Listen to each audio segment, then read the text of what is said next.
It's a real pleasure today to welcome David Willans, who I first met about 2 years ago when he was a director at a management consultancy firm here in London. A role, I think it's fair to say you enjoyed the role, but it kept you really busy, right, David? Yes, yeah, very much enjoyed it, and still enjoy that sort of consultancy side of things. But it is a relentless pace. And the reason we connected back then, I think you got in touch with me via LinkedIn originally. The reason we connected is for a mutual interest in self-management, which is another area of my work. I'm sure we'll talk about that in a future episode.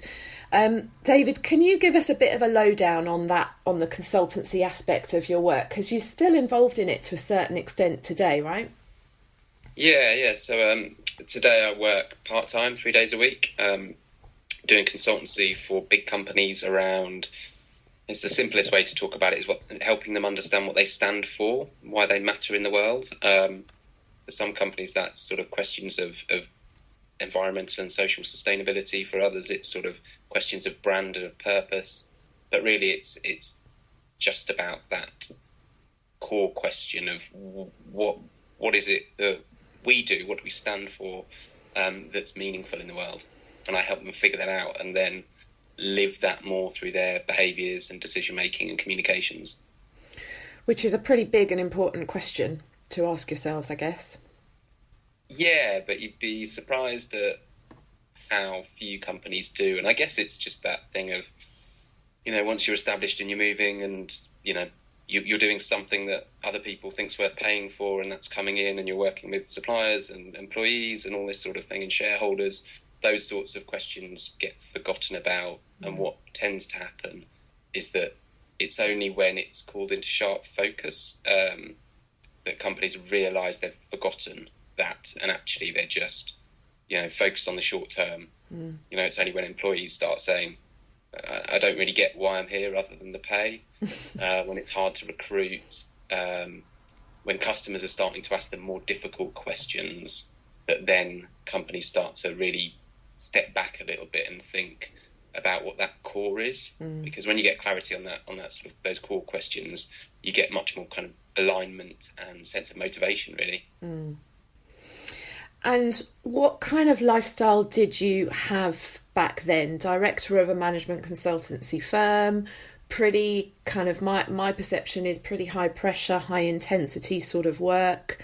You were in it full time back then. What was life like?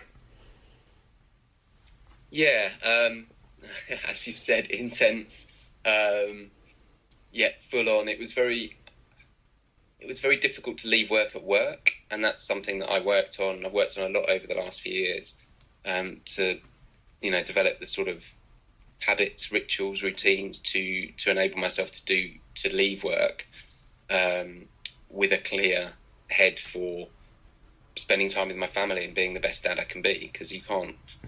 You can be there in body but not in mind, and children, particularly young children, even if they can't verbalise it, pick up on that, and they know that you're not there. And that's not the kind of dad I ever want to be. So it was realisations like that forced me to make a change. And you've got 2 children, right? Yes, 2 boys. How old are they? Mostly brilliant. They're aged 6 and 9. Yes, yeah. So they're fully developing their own lives. Fascinated by the world, which is an amazing thing to sort of be part of. And I work part time with an agency doing stuff I've just talked about 3 days a week, and then for 2 days I pick my kids up from school, drop them off at school, and I work on being dads, my work around fatherhood. So let's rewind for a minute, because you left your full-time corporate role. Was it about a year ago? Roughly? Yeah, a little bit over a year ago now. Yeah.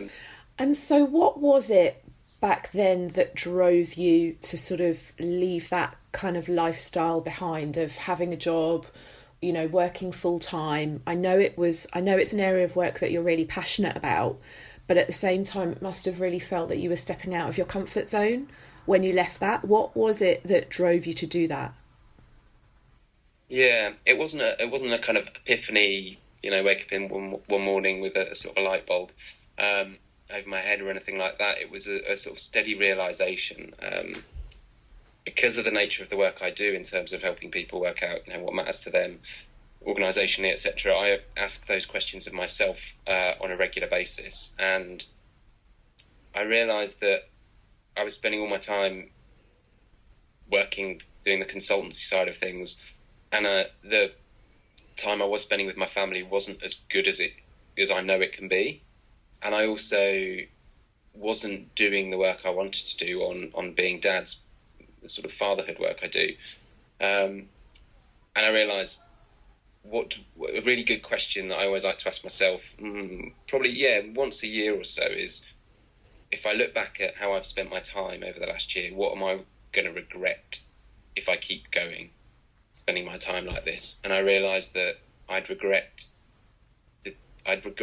not experiencing my children's childhood as much as that's I just want given me to. the chills a little bit. Yeah. I mean, it's kind of, I think these things are important to ask yourself, because it's quite easy to just keep going. And I think that the sort of busyness mentality of today really doesn't help for that at all. So I realised that I'd have some regrets around that side of things. And I realised that actually, if another good question that I like to ask is, if you could be certain of success, if money were no issue, what would you do? What would you spend your time doing? And I realised that was being dads. That was my fatherhood work. And so I thought, okay, things need to change, but I can't stop working altogether. Bills to pay, mortgage, etc. Want to have a good lifestyle. So I went down to sort of part-time in a new place where I can still get the sort of the enjoyment and the satisfaction that I get from doing the consultancy work, and I can still give to that and help it grow and work with a brilliant team. But at the same time, I have the space and the time to not be so sort of, not always be on a weekend kind of come down from a relentless week, and therefore not being there with my kids, and trying to squeeze in a piece of work or being dad's a project that means a huge amount to me, and just trying to cram it in around the edges, and I can't do it justice if I continued that way. So it was the answer to a few questions, and I just thought, okay, it's got to change. I remember having a conversation with you maybe just over 6 months ago, where we connected probably on a bit of a deeper level than we'd ever kind of talked before. I think we both kind of opened up a bit and maybe made ourselves a little bit vulnerable, because we were talking about how scary life can be when you step out of your comfort zone, and the sort of the plethora of new challenges that you face when you don't have a job, you don't have a boss, you don't have an office to go to, and things are really on you, and you're sort of working on your own projects.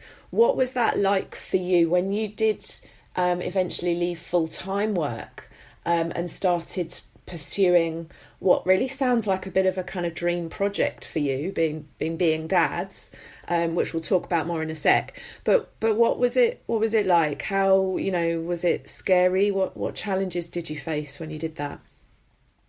I think that's why I'm really excited that you're doing this, because that conversation, they're few and far between when it feels safe to sort of open up. And I'm not sure what it is, but you bring that out in people, which is great. What was it like? It was scary. Constant self-doubt. Is this the right thing? Am I being ridiculous pursuing this sort of ideal?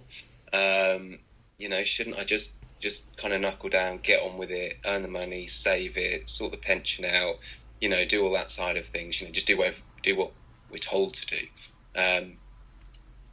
But it was terrifying as well to start publishing things, to start talking about being dads, and to start, trying to make a living in different ways. But it worked. So I think what I've learned about that actually is the biggest sort of barrier to anything is always in my own head, because I'm a bit of an overthinker. And you can spiral on questions of, is this good enough? Do I have the legitimacy, the right to start talking about this and to put my opinions out there, and to, sort of, have a point of view on things that I think are important. But I wasn't that quick. It took me a while to realise actually that just getting on with it and just starting is the best thing. And actually, no one's really listening at the beginning. But over time, if it's valuable and if it's interesting, if what you're saying connects to people, then they start to listen and they start to tell other people, and you start to, get some movement and some traction. And even just the tiniest little things mean so much, and you sort of hang on to them as sort of symbols of, yes, this is a good decision. I have made a good decision, even though I have no idea what's going to happen in the future.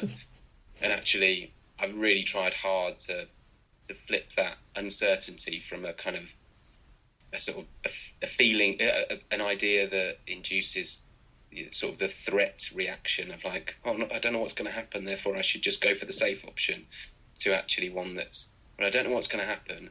People seem to be liking what I'm doing. Oh, I wonder what could happen in the future. What great things could happen. Mm. And so tell us a little bit more about what Being Dads is all about.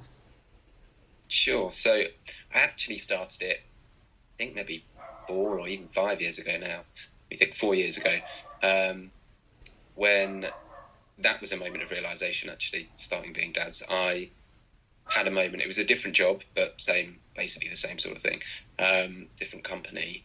And I had a big meeting on, it was probably a pitch or something. And I had, the train you've got to catch in the morning, otherwise the whole thing is going to screw up. And I was really stressed about it. Dropping the kids off at school and nursery, and they were just being kids, and we need to go in 15 minutes, we need to go in 10 minutes, get your shoes on, get your coats on, and they just weren't. I've learned a lot about my expectations and reality through these situations. But anyway, they weren't. So I lost it, and I bellowed, as only a kind of stressed out, I guess, man can do, and picked them up, manhandled them into their shoes and their coats, and physically put them outside. And they zoomed off happily on their scooters, didn't seem to notice. But I don't know how, and I don't know why, but I caught myself as I was stomping down the road with their bags and my bag, and I just caught myself, and I was just couldn't believe who that guy was. I was like, who is that guy? That was Angry Dad. That's never someone I wanted to be. It's not someone I chose to be. It's not the person I ever want to be again. So, okay, if I don't want to be that kind of dad, what kind of dad do I want to be? Do workshops now for dads tend to be big corporate firms, and developing a course around patience, how to be a more patient dad, which I've not conquered, but certainly made huge strides on over the last 4 years. It sounds to me like self-reflection is quite important to you.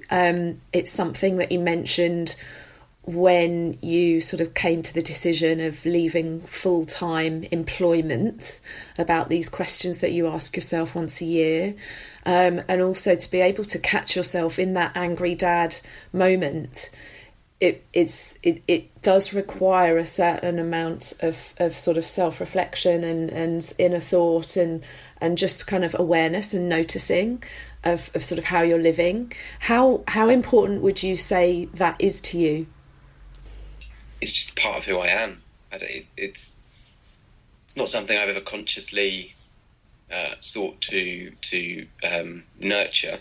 And at times, actually, I've tried to turn it off because it's deeply unhelpful to keep questioning yourself and keep questioning things at times. But then at other times, it's I guess, it changes your life. So I think it's fundamentally important, because if you don't step back and look around, you miss things.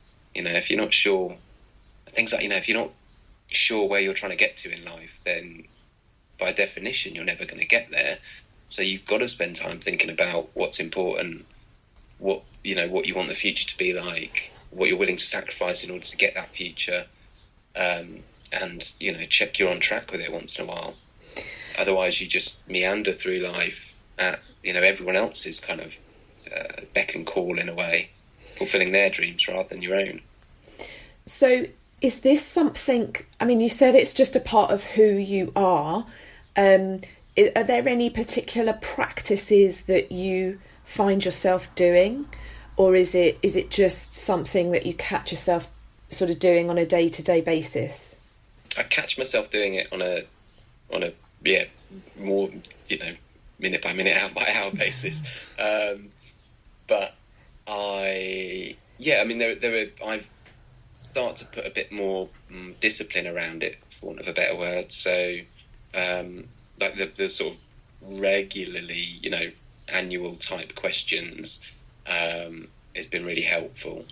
I mean, I when I was, I guess, kind of early 20s, I'd sort of find myself getting incredibly stressed out at what I hadn't achieved, what I should be doing, why wasn't I, like such and such a person I just read about, or like a mate who's doing really well in their career, or, why wasn't I sort of travelling the world, or whatever it might have been. I found some way to compare myself and beat myself up about. And I remember starting to just write stuff out a bit at that point, just write out what was going on in my head. And I found that really cathartic, because it helped me just see quite how nuts it was, my mental ramblings. But what it did was it made me realise that, okay, that's a thought, that's what I'm thinking. It doesn't, I choose how to react to that, and I can direct it around more helpful things. So, I try to, not quite every morning, but most mornings in the shower, just think, how am I doing today? How are my energy levels? Am I feeling in a good, positive mood? Am I feeling a bit grumpy? What kind of dad do I want to be today with my kids? What sort of things are they going to do that are going to, wind me up? And how am I going to react to that? What are the handful of things I want to achieve today, so I can go to bed going, that was a good day, well spent. So I sort of do direct it a little bit now, but it has always been part and parcel of who I am. And you've mentioned that you have a tendency to be a bit of an overthinker, for example, and you've also mentioned things like, you sometimes beat yourself up, or, who the hell am I to think that people are going to be interested in what I have to say, that type of stuff. When you are in that, when the sort of the self-reflection tips from being a sort of a really positive thing in your life to, oh my gosh, I'm in my head too much, I'm overthinking this, I've got, negative voices playing out about what, how this might go. How do you overcome that? Is there anything specific that you do to switch off when you're overthinking, or to quieten the more sort of negative aspects that self-reflection can bring? Yeah, I do. There's when I'm being down on myself, I think back to when people have said nice things to me about what, about my work, that sort of thing, which really helps. I mean, it's basically, I think it's probably counterbalancing the ego, giving myself a bit of an ego boost. Yeah. But it is helpful. That's a really good one, actually. The other thing that I try and do is, like, I read a lot and listen to a lot of things, and you pick up little phrases, quotes, that are meaningful for a period of time. And I think it's okay for these things to sort of come into your life for a bit, and then you sort of lose them. But one that I found particularly useful recently is I was listening to a podcast with Russell Brand, and he was talking about addiction in it, and he was saying that he started to recognise in himself when he has the sort of, the feelings to let loose and go wild. And he sort of, his sort of specific little bit of self-talk was like, oh, you're thinking that stuff again. Oh, we know what happens when you think that. We know where that goes, and we don't want to go there. Okay, what's good in life? What should I look forward to? How can I help people? What can I actually do now that is going to take me away from that thought? And that's the other thing, actually, is just doing something, bit of action, whether it's just getting up and sorting something out, or writing something, or doing a bit of cooking, whatever it might be. Just something that then forces you to be in the present, as opposed to in some strange, abstract, made-up, dark world in your own head. You kind of, I think you realise growing up that there are some things that you're, naturally good at. There's some things that come easier to you than others, and you I think with a bit of help, that sort of realisation can be nurtured to help you realise that, help you learn that not to compare yourself on things that aren't going to be healthy to your mental state, and to sort of look towards the things that actually are strengths, for want of a better word. So how does life for you now compare with how it was a couple of years ago, when those sort of angry dad kind of experiences? You've made a lot of changes. How does life feel for you now? What's it like? It's way better. Obviously the balance is way better. I do still have the kind of, what the hell am I doing? Is this the right choice? Freak out moments. But I'm a lot better at reining those in now. Before, working full time, I never had the time to have those freak out moments because it was just too relentless. Interesting. Yeah, it was. It was like, what's the next thing? What's the next project? Is this all right? Is that okay? Is the business going okay? Oh God, what are we doing this weekend? What have we got to do? When are we seeing that? That group of friends. Oh, me and Kat, my wife, we should go out for dinner soon. Okay, which month ahead can we book that in? Life was a very long to-do list. Whereas now it's more of a choice than it is a series of long obligations that should be choices and should be fun, but a lot of the time feel like things that we need to achieve and do. How do you feel about that trade-off of, previously you didn't have those sorts of freakouts, which I know from personal experience are quite... can be quite sort of cripplingly scary.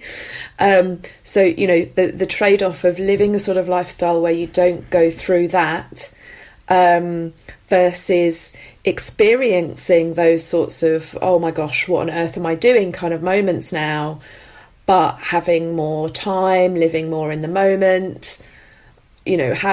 What do you think that's a worthwhile trade-off for you? Yes. 100% all the time.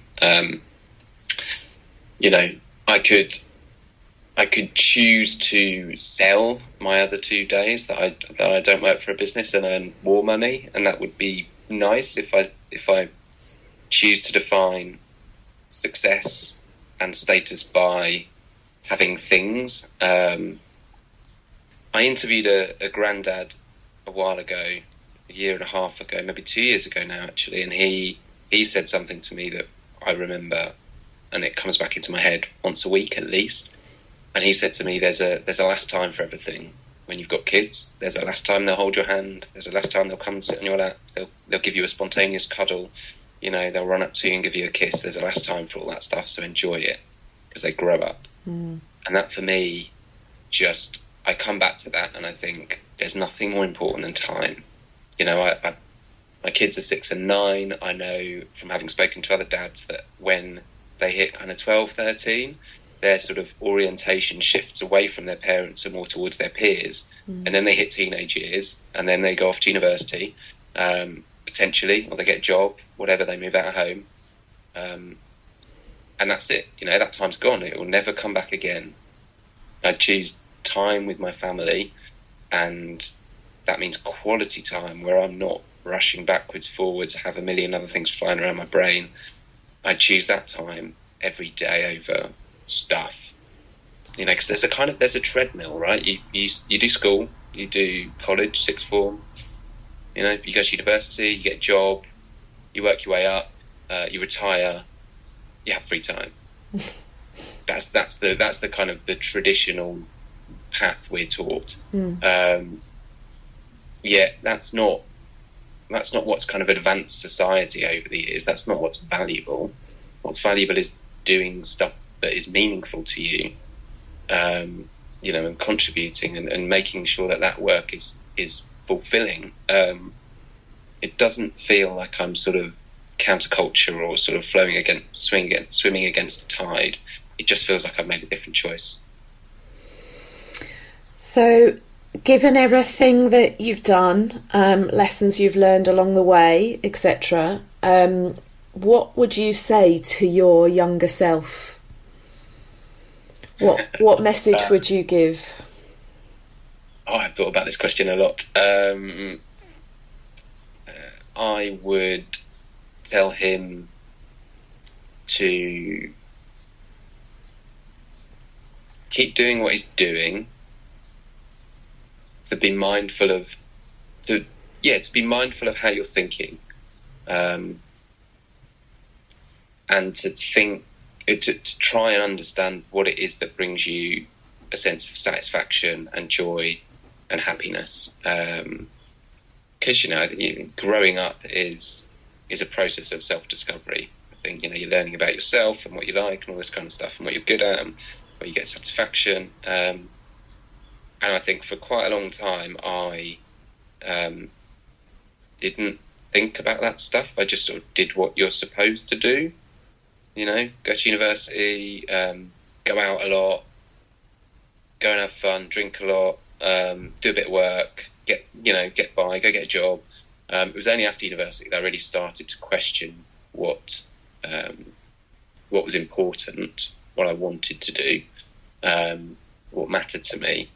So I just asked him to paradoxically think a little bit more about what's going on in his own head and what matters to him,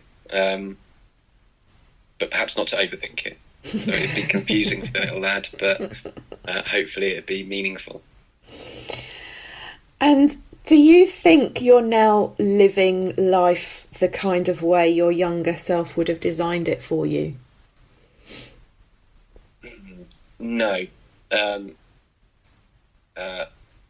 I didn't really think that much about... Well, didn't I think much?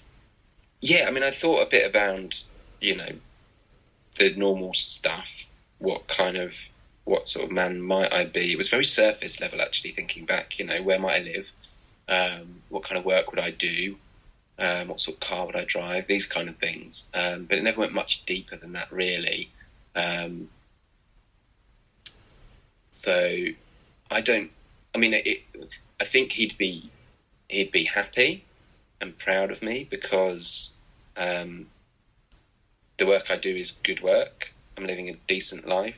I've got a great family and friends. So I think he'd be proud. I think he'd probably ask a lot of questions around, well, why wasn't I doing something more traditional? All that would mean is basically why don't you do something that fits more into what I understand grown-ups do? They go to work, somewhere, and then they come back. So what do you think your younger self would say to you now? I think, well, he'd definitely say, ease up on your kids a little bit, play more, let them play more, probably let them watch more TV. He would also say he'd wonder why I've stopped playing sport so much. I think that used to be a really big part of my identity, team sports. I've sort of stopped doing that now. Life's just got in the way. Yeah, I mean, he'd probably tell me to phone my parents more, which is something I do need to do more of. But yeah, I think he'd be quite happy.